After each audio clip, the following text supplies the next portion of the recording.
One of the joys for me in sim racing is the thrill of conquering a difficult corner or improving your lap time, getting one over on these world famous racetracks that we've watched on TV.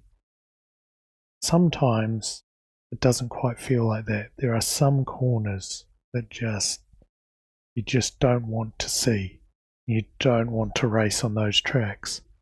So this video is about them. Is Eau Rouge, or it's Raidillon actually, is that going to be one of the 5 corners that's featured? Need to wait and see. Always got to ask yourself, can I take Eau Rouge flat? Depends what car you use, right? I was able to in this magnificent high horsepower Formula V.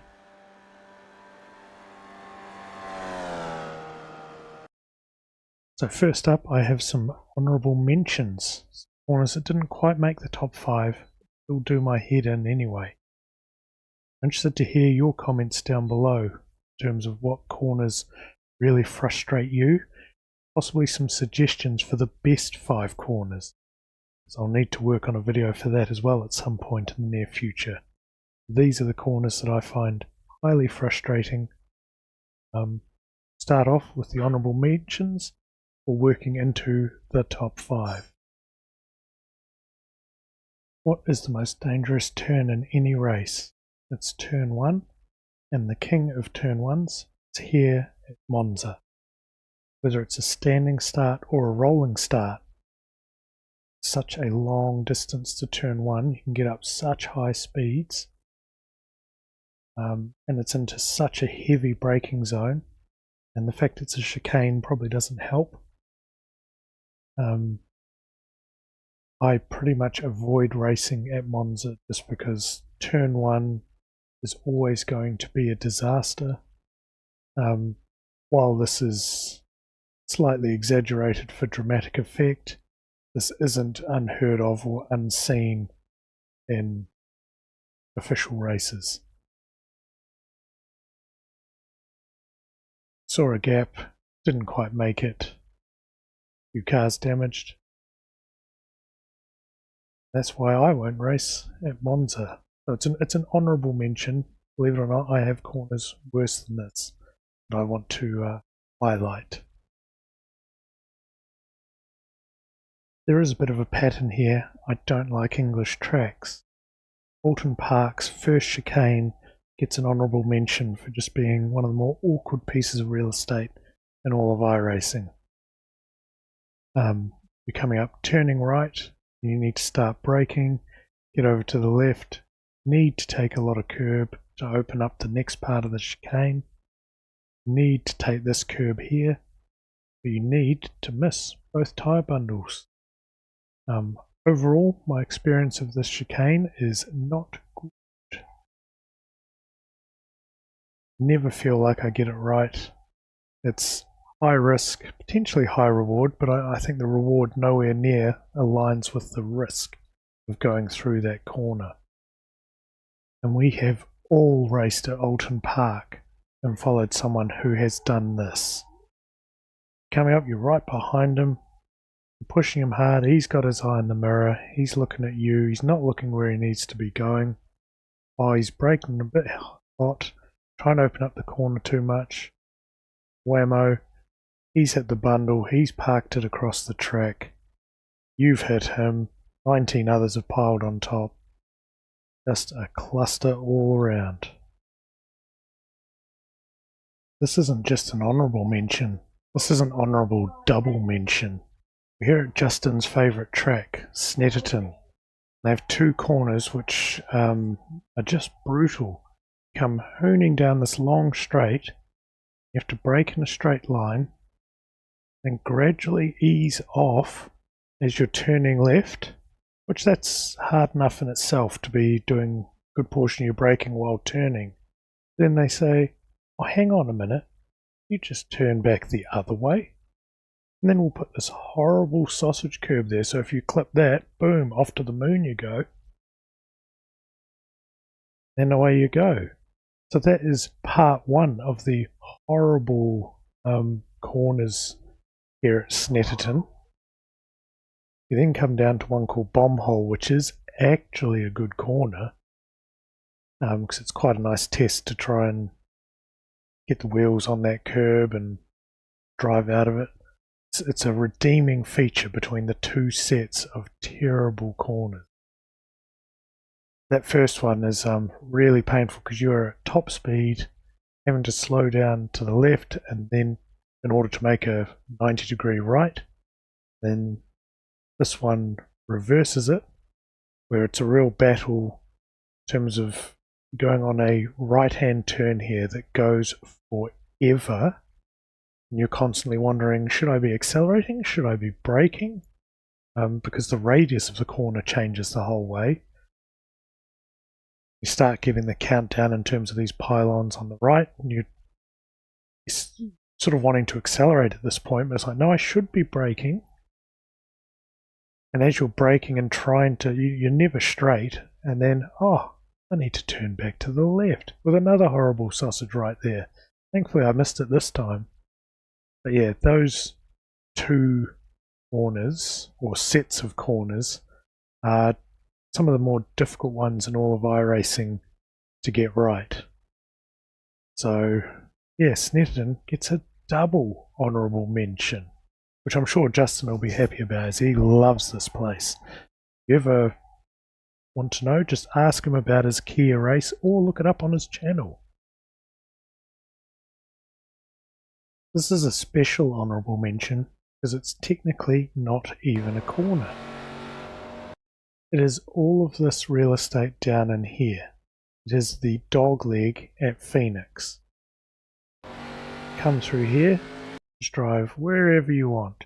And in real life, I think I've seen them 9 wide, which in an iRacing context is just horrible. And sure enough, this track with this track layout breeds cautions.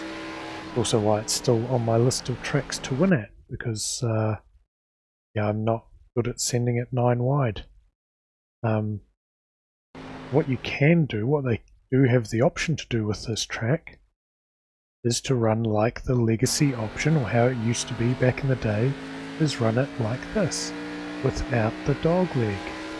Then that Arca, or anyway, I did a bunch of races in Arca on that old layout with the old car, and that was glorious. Great racing, great track. The dog leg, it adds lots of crashes and craziness for TV, but the sim racing perspective, we're already silly enough. We don't need the added assistance of the dog leg. So it's not a corner, so it can't actually make the top 5 worst corners. But it definitely gets an honourable mention for just yeah, being a horrible experience. Starting off at number 5 on the list of the worst corners is a dirt oval one. It is turn 1 at Weed Sport.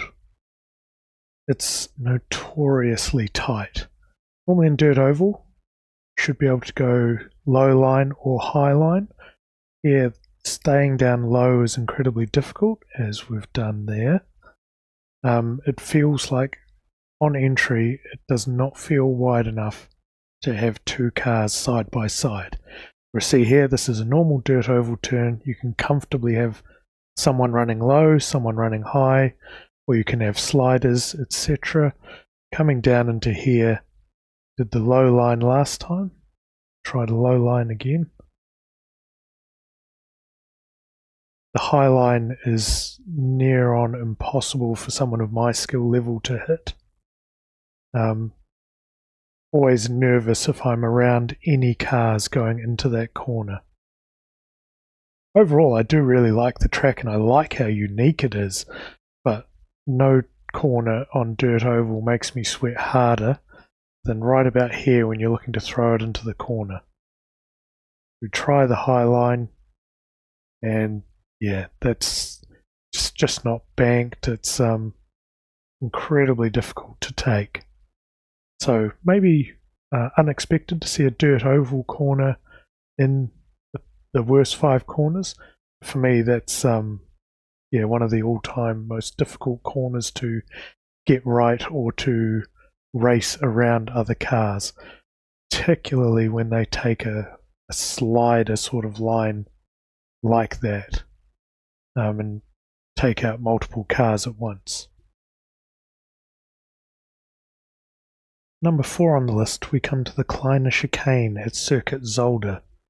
This is the first chicane you come to in the lap and has the most mountainous, horrible curbs you could ever hope to strike.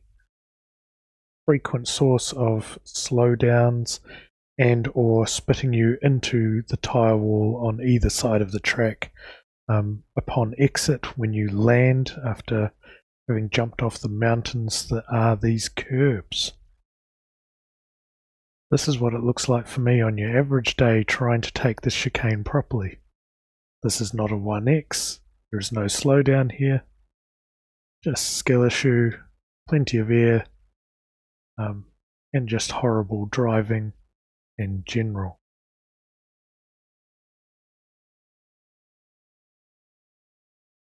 This was one of the last road tracks I got a win at, and a good reason. I could just never get the hang of this place. I've never been fast here.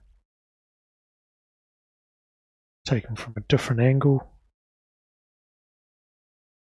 Just never know where to put the car. Again, no 1X, no slowdown. Just incredibly awkward corner, and for that reason, is number 4 on the list. Coming in at number 3 on the list, a rallycross track.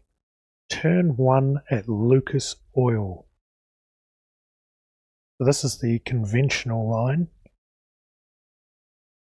So you start back at turn 4 on the oval course. You are 2 or 3 wide coming down here at the start, and it is jam-packed. You can be 3 wide going into there, but coming out of this corner, you can be no more than 2 wide.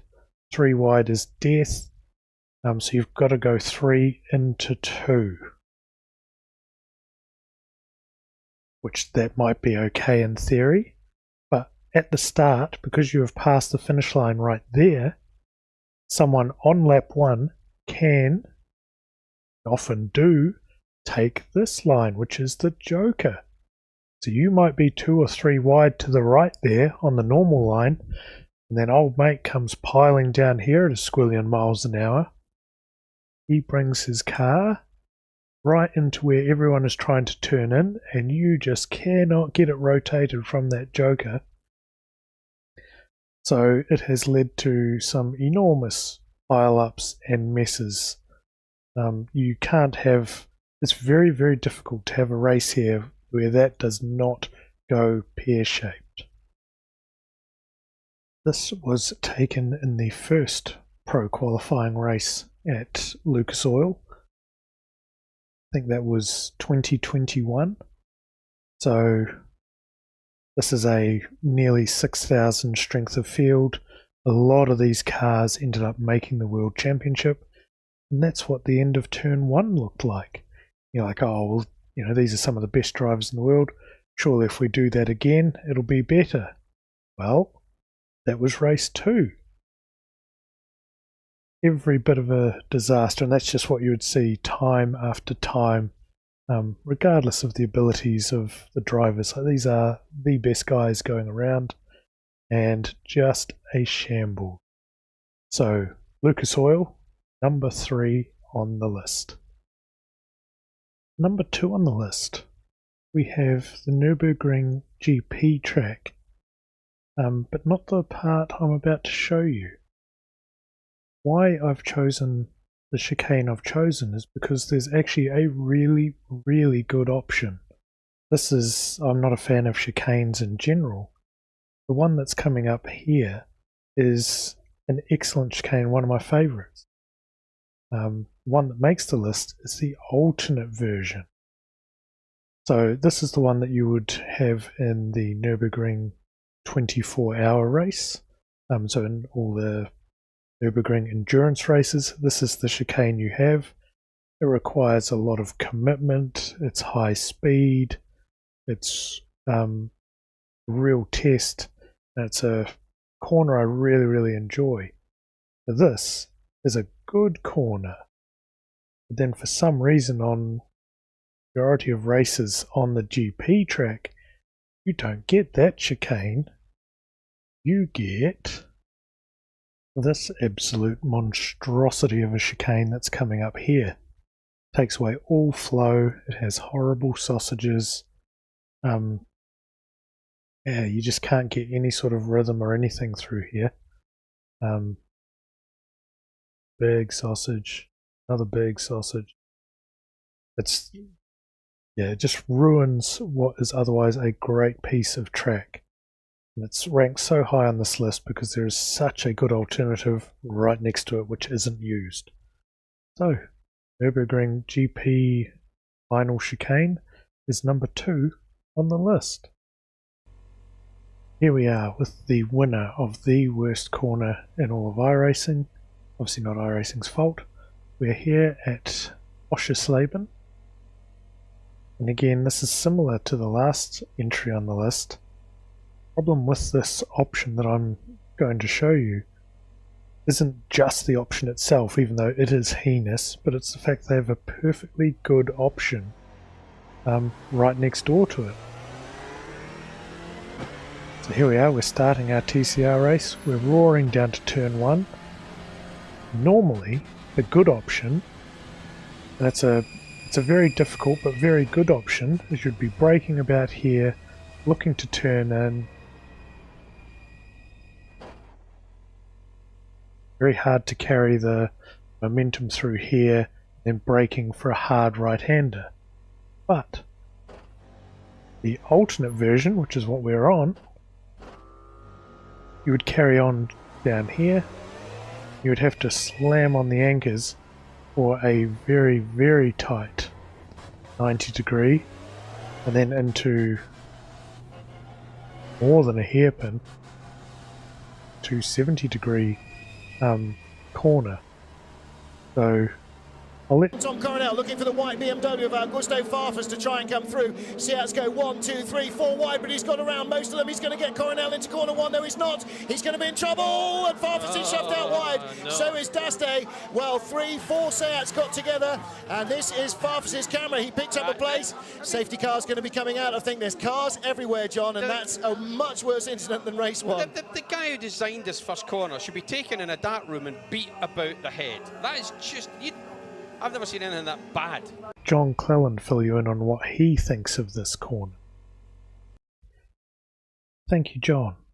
I think he's made the case quite clear as to why this is not just the worst corner in iRacing, but possibly the worst corner in all of world motorsport. Let me know what you think in the comments down below as to what corners really annoy you or frustrate you, or that you just hate to see on any schedule you're looking to drive. Correspondingly, tell me what corners it is that you really like to drive, and I'll be looking to put together a list of my 5 favourite corners or sections of track. Thank you for watching, and I'll catch you in the next one.